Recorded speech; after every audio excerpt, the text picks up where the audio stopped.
логопедияда ең көп кездесетін мифтермен бөлісетін боламын. Ата-аналар жіберетін үлкен қателіктердің негізгісі ол мифтерге сену. Дәл қазір мен сіздерге миф пен ақиқаттың аражігін ажыратып беретін боламын. Сіздер маған лайк басып қолдау көрсетіп жіберіңіздер және жақындарыңызбен бөлісіңіздер, оларды біліп жүрсін. Сонымен бірінші миф: баланың тілі көзі шығады, уақыт керек. Ақиқат: егер баланың жасы 2-де болып, сөздік қоры 20 сөзден аспаса, онда уақыт емес, дәл қазірден бастап түзету жұмыс қажет. Себебі уақыт қайта оралмайды. Екінші миф: бала гаджет, теледидар, телефон ұстаса, сөйлемей қалады. Тек осы ғана шектейді.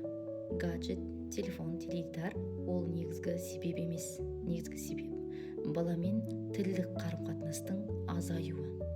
Үшінші миф: логопед тек дыбыс қояды.